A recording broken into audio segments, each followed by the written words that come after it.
Hello everyone, তোমরা সবাই কেমন আছো? আশা করি ভালো আছো। সবাইকে গুড মর্নিং। সকালে উঠে আমি হাত মুখ ধুয়ে ফ্রেশ হয়ে গিয়ে ঘরের কাজে হাত দিই। এখন আমি এই বিছানাটা একটু গুছিয়ে নিচ্ছি।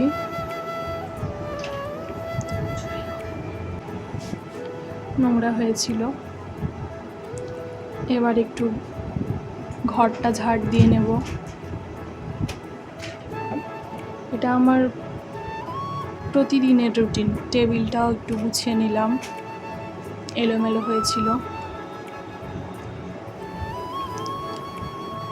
এইসব কাগজপত্রগুলো ফেলে দিলাম, যেগুলো আমার কাজে লাগবে না এখন।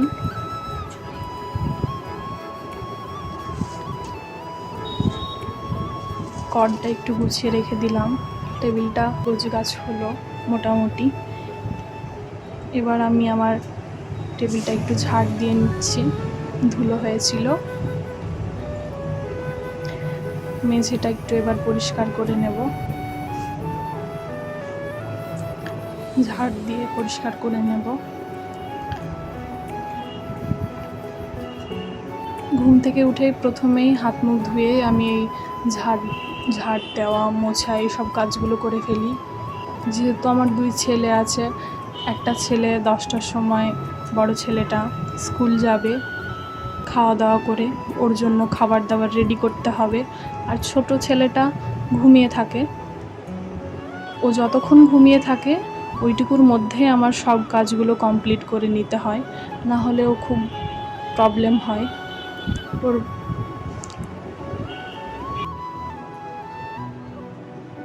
এখন ঘরটা ঝাড় দেওয়া হয়ে গেল, আবার একটু ডাইনিংটা ঝাড় দিয়ে নেব।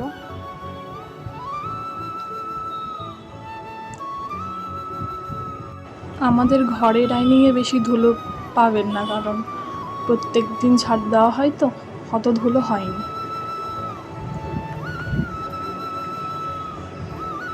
পা মোছাটা ঝাড় দিয়ে নিলাম।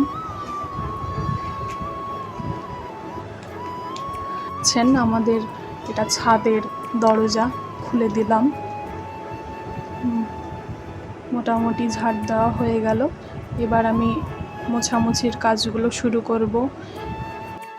ছোট ছেলের যাবতীয় জিনিসপত্র, ওষুধপাতি, খেলনা, এই আলনাটাই থাকে, ছোট আলনাটাই।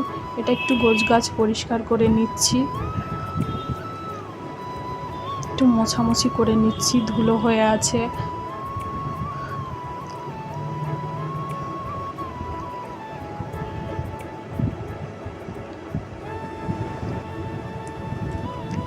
এই আলনাটা মোছা হয়ে গেলেই এবার টেবিলটা মোছা শুরু করছি। টেবিলটাতেও ধুলো হয়েছিল, টেবিলটা মুছে নিলাম। এবার লাঠিটা নিয়ে মেঝেটা মুছে নেব। প্রত্যেক দিন ঘুম থেকে উঠে এই ঝাড় দেওয়া মোছাগুলো করে ফেলি, চটপট কাজ করে নিতে হয়। আমার ছোট ছেলেটা না হলে উঠে গেলে আমার খুব সমস্যা। ও এখন আপাতত ঘুমিয়ে আছে।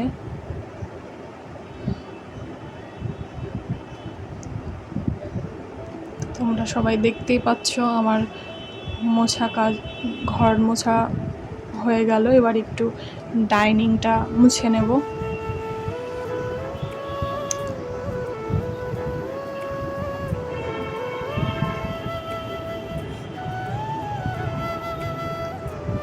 এই ঝাড় দেওয়া মোছা হয়ে গেলেই আমি আমার নিচে চলে যাব।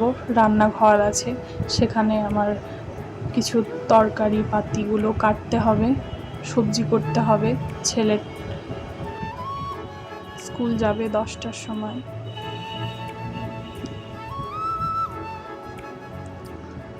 তো দেখো, তোমরা দেখতেই পাচ্ছ আমার মোছা কমপ্লিট হয়ে গেল। এবার আমি নিচে যাব রান্নাঘরে। তো নিচে চলে এসেছি। এবার কিছু বাসন জমেছিল, সেগুলো পরিষ্কার করে নিচ্ছি।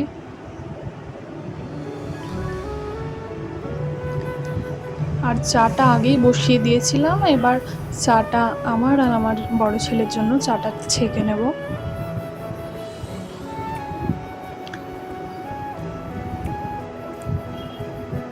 এই যে চা হয়ে গেছে, এবার চাটা ছেঁকে নেব।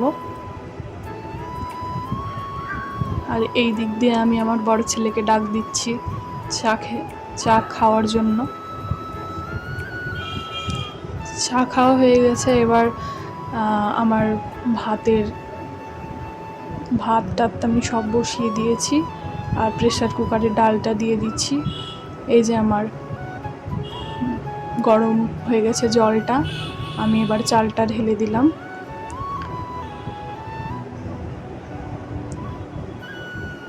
আজকে আর বেশি কাজ নেই, এই রান্না বান্না হয়ে গেলে আমি ফ্রেশ হয়ে যাব।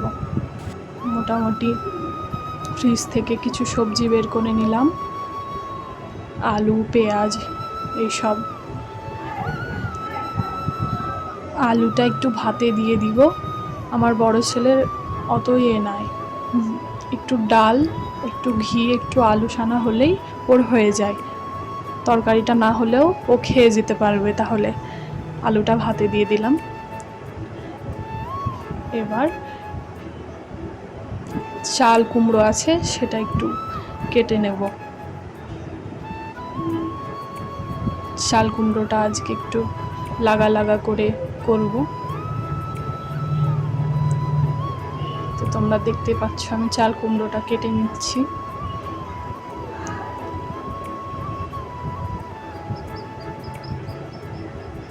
হয়ে গেছে আমার রান্না কমপ্লিট হয়ে গেছে। তোমাদের আমার ভিডিওটা ভালো লাগলে লাইক করে দিও, কমেন্ট করে দিও, আমার চ্যানেলটা সাবস্ক্রাইব করে দিও। সকলে ভালো থেকো, বাই।